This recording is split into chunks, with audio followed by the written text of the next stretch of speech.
ശരിക്കും നല്ല ടേസ്റ്റ് ഉണ്ട്. നമ്മൾ കടയിൽ നിന്ന് മേടിക്കുന്ന ജാമിനേക്കാളും ഒക്കെ നല്ല ടേസ്റ്റ്. സ്ട്രോബെറി ജാം ഈസി ആയിട്ട് ഒരു പ്രിസർവേറ്റീവ്സും ചേർക്കാണ്ട് നമുക്ക് വീട്ടിൽ തന്നെ എങ്ങനെ ഉണ്ടാക്കാന്നുള്ള ഈസി ആയിട്ടുള്ള സിമ്പിൾ ആയിട്ടുള്ള റെസിപ്പിയാണ് കാണിക്കാൻ പോകുന്നത്.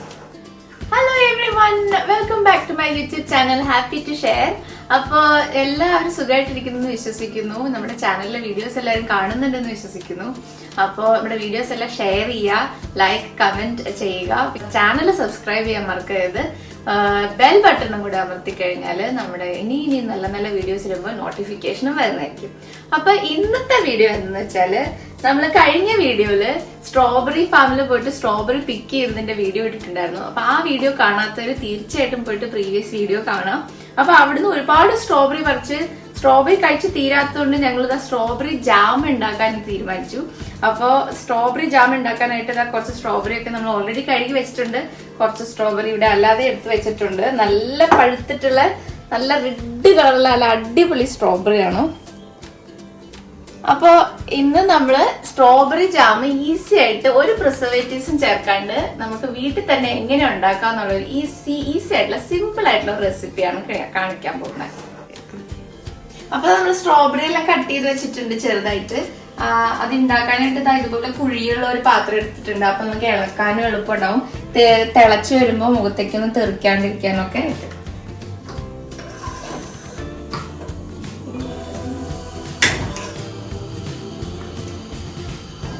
നമുക്ക് ഇതിന് പാൻ ചൂടായി വരുമ്പോഴത്തേക്ക് സ്ട്രോബെറി എല്ലാം ഇതിലേക്ക് ഇടാം.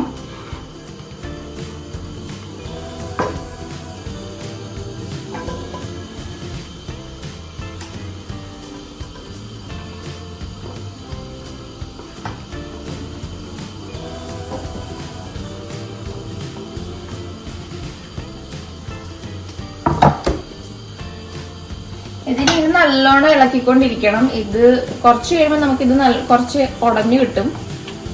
ഇപ്പൊ നല്ല പഴുത്ത സ്ട്രോബെറി ആയതുകൊണ്ട് പെട്ടെന്ന് ഉടഞ്ഞു കിട്ടുമെന്ന് വിശ്വസിക്കാം.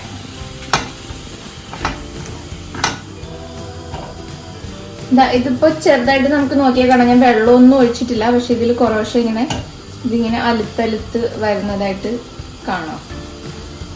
ഇനി ഇതിലേക്ക് പഞ്ചസാര ഇടാം. ഞാൻ ഇപ്പൊ ഒരു ചെറിയൊരു കപ്പില് ഈ ഒരു കപ്പിൽ ഒരു കപ്പ് പഞ്ചസാര എടുത്ത് വെച്ചിട്ടുണ്ട്. ഇതിപ്പോ നല്ല മധുരമുള്ള സ്ട്രോബെറി ആയതുകൊണ്ട് കുറച്ച് പഞ്ചസാര മതിയാവും. അപ്പൊ ഞാൻ ഈ ഒരു കപ്പേ ചേർക്കുന്നുള്ളൂ. അത് കഴിഞ്ഞ് നമുക്ക് ഇടയ്ക്ക് മധുരം നോക്കിയിട്ട് ബാക്കി പഞ്ചസാര ആഡ് ചെയ്യാം.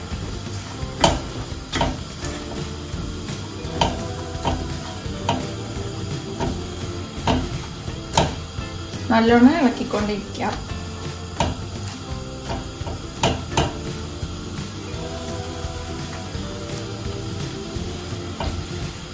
മാഷായി കിട്ടാൻ വേണ്ടിയിട്ട് തന്നെ അവിടെ ഒരു മാഷർ യൂസ് ചെയ്യുന്നുണ്ട്. ഇത് വെച്ചിട്ട് ചെറുതായിട്ട് ഇങ്ങനെ ഒന്ന് മാഷ് ചെയ്ത് കൊടുത്തു കഴിഞ്ഞാൽ പെട്ടെന്ന് അലുത്ത് കിട്ടും. അപ്പൊ നമുക്ക് ഒരുപാട് സമയം ഇളക്കണ്ട വരില്ല. ഞാൻ ഗ്യാസ് കുറച്ച് സിമ്മിൽ വെക്കുന്നുണ്ട്. ഗ്യാസ് ഒരുപാട് കൂട്ടി വെക്കാതിരിക്കുന്നതായിരിക്കും നല്ലത്. അപ്പൊ തന്നെ ഇപ്പൊ കുറച്ച് അത്യാവശ്യം ഇതെല്ലാം മാഷ് ആയിട്ടുണ്ട്. ഇങ്ങനെ മാഷ് ആക്കിക്കൊണ്ടിരിക്കുക. അപ്പം അധികം അങ്ങോട്ട് കുറച്ച് റൈപ്പ് അല്ലാത്ത സ്ട്രോബെറി ആണെങ്കിൽ മിക്സിയിലിട്ടൊന്ന് ഗ്രൈൻഡ് ചെയ്ത് എടുക്കുന്നതായിരിക്കും നല്ലത്. ഇപ്പൊ നമുക്ക് അത്യാവശ്യം വെള്ളം പോലെ ആയിട്ടുണ്ട്. ചെറുതായിട്ട് ഇങ്ങനെ ലംബിയായിട്ട് കിടക്കുവാണെങ്കിൽ അത് ഇഷ്ടമുള്ളവർക്ക് ചെറുതായിട്ട് ജാമിൽ കടിക്കുമ്പോൾ വേറൊരു ടേസ്റ്റ് ഉണ്ടാവും.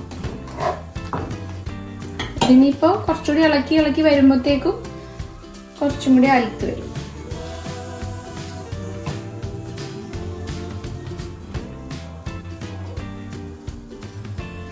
ഇതപ്പോ ഇത് തിളച്ച് വരുന്നുണ്ട്. അപ്പൊ ഇത് ചെറിയ കുഴിയുള്ള പാത്രം എടുക്കാൻ പറഞ്ഞത് തിളച്ചിട്ട് ഇങ്ങനെ പൊന്തി ചാടുന്നുണ്ട്. അപ്പം നമ്മുടെ കയ്യിലേക്കൊന്നും തെറിക്കാതിരിക്കാനായിട്ട് ഇതുപോലെ കുഴിയുള്ള പാത്രം എടുത്താൽ നന്നായിരിക്കും. ഇപ്പൊ നല്ല ഡാർക്ക് റെഡ് മെറൂൺ കളറായിട്ടുണ്ട്. ഇതിങ്ങനെ ആയി വന്നുകൊണ്ടിരിക്കുകയാണ്. ഇപ്പൊ കഷ്ണങ്ങളൊക്കെ ചെറിയ കഷ്ണങ്ങളുണ്ട്. പക്ഷെ എന്നാലും നമ്മൾ മാഷ് ചെയ്ത് എല്ലാം അത്യാവശ്യം അലുത്ത് വരുന്നിട്ടുണ്ട്. ഇനി നമുക്ക് കുറച്ച് കഴിയുമ്പോൾ ഈ പത കോരിക്കളയാം. അല്ല, പത കോരി കളഞ്ഞില്ലെങ്കിൽ അതിന്റെ ആ ഒരു ജാമിന്റെ ഒരു കൺസിസ്റ്റൻസി കിട്ടത്തില്ല. ഞാൻ സ്പൂൺ എടുത്തിട്ട് ഈ പത ചെറുതായിട്ട് ഇങ്ങനെ സൈഡിൽ നിന്ന് കോരി മാറ്റാം.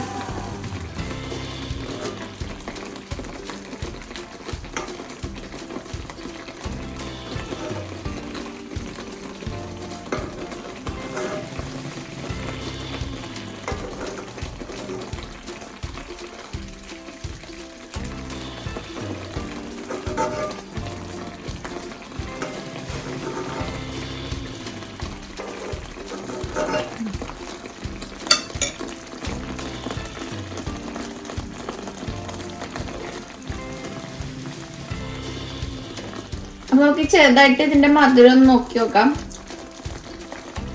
നല്ല മധുരമുണ്ട്. അത്യാവശ്യം മധുരമുള്ള സ്ട്രോബെറി ആയിരുന്ന കാരണം 1 കപ്പ് പഞ്ചസാര ഇട്ടിട്ടുണ്ട്. ഞാൻ ഒരു കഷ്ണം നാരങ്ങ എടുത്തിട്ടുണ്ട്. ഒരു ഇത്തിരി പിഴിഞ്ഞൊഴിക്കാം. നല്ല മധുരമുള്ള സ്ട്രോബെറി ആയതുകൊണ്ട് കുറച്ച് നാരങ്ങ ഇത്തിരി എടുത്തിട്ടുള്ളൂ. അങ്ങനെ ഇളക്കി കൊടുക്കാം. സ്ട്രോബെറി ജാം ഏകദേശം റെഡി ആയിട്ടുണ്ടെന്ന് തോന്നുന്നു. അതാ നമ്മള് കടയിൽ നിന്ന് മേടിക്കുന്ന ജാമിനെ പോലല്ല. ഇതിന്റെ ഉള്ളിൽ നമ്മുടെ സ്ട്രോബെറിയുടെ ആ സൈഡിലുള്ള ആ അല്ലികളുണ്ടല്ലോ, അതൊക്കെ ഉണ്ട്. നല്ല ജെല്ലി പോലെ ആയിട്ടുണ്ട്. ഇപ്പോൾ ഇതിങ്ങനെ ചൂടായിട്ടിരിക്കുന്നതുകൊണ്ടാണ് കുറച്ച് വാട്ടറി ആയിട്ട് തോന്നുന്നത്. ഇതിനി നമുക്ക് ഗ്യാസ് ഓഫ് ചെയ്ത് തണുക്കാൻ വെച്ച് കഴിഞ്ഞാൽ അത്യാവശ്യം ജാം പോലെ ആയിട്ടുണ്ടാവും. ഞാൻ ഗ്യാസ് ഓഫ് ചെയ്തു. ഇനി നമുക്കിത് തണുക്കാൻ വെക്കാം. അപ്പൊ നമ്മുടെ സ്ട്രോബെറി ജാം അടിപൊളിയായിട്ട് ഇവിടെ റെഡി ആയിട്ടുണ്ട്. അപ്പം സ്ട്രോബെറി ജാം ഇട്ട് വെക്കാൻ വേണ്ടിയിട്ട് കുറെ നാൾ ഇരിക്കാൻ വേണ്ടിയിട്ട് നമ്മൾ ഇതുപോലെ ഒരു ഗ്ലാസ് ജാറ് സ്റ്റെറിലൈസ് ചെയ്തെടുത്തിട്ടുണ്ട്. ചൂട് വെള്ളത്തിൽ കഴുകി വൃത്തിയാക്കി എടുത്തതാണ്. അപ്പൊ ഇതിങ്ങനെ ഫ്രിഡ്ജിൽ ഇട്ട് വെച്ച് കഴിഞ്ഞാൽ അത്യാവശ്യം കുറച്ച് നാൾ ഇരിക്കും. നനഞ്ഞ സ്പൂണൊന്നും ഇടാതെ ഇരുന്നാൽ മതി. സ്ട്രോബെറി ജാം റെഡി ആയിട്ടുണ്ട്. നല്ല അത്യാവശ്യം ഒരു തിക്നെസ്സിൽ നമുക്ക് കിട്ടിയിട്ടുണ്ട്. നല്ല കളറും ഉണ്ട്. ഇനി നമുക്ക് ഇത് ഇതിലോട്ട് മാറ്റാം.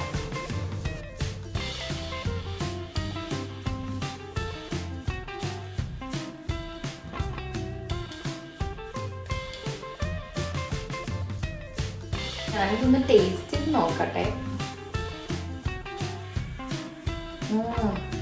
ശരിക്കും നല്ല ടേസ്റ്റ് ഉണ്ട്. നമ്മൾ കടയിൽ നിന്ന് മേടിക്കുന്ന ജാമിനേക്കാളും ഒക്കെ നല്ല ടേസ്റ്റ് ഉണ്ട്. പിന്നെ മധുരം, നല്ല സ്ട്രോബെറിക്ക് മധുരം ഉള്ളത് കാരണം നമ്മൾ പഞ്ചസാരയും കൂടെ ആഡ് ചെയ്തപ്പോൾ നല്ല മധുരമായിട്ടുണ്ട്. എന്തായാലും ഒരു പ്രിസർവേറ്റീവ്സും ചേർക്കാണ്ട് പെട്ടെന്ന് തീരുമെന്ന് തോന്നുന്നു കേട്ടോ.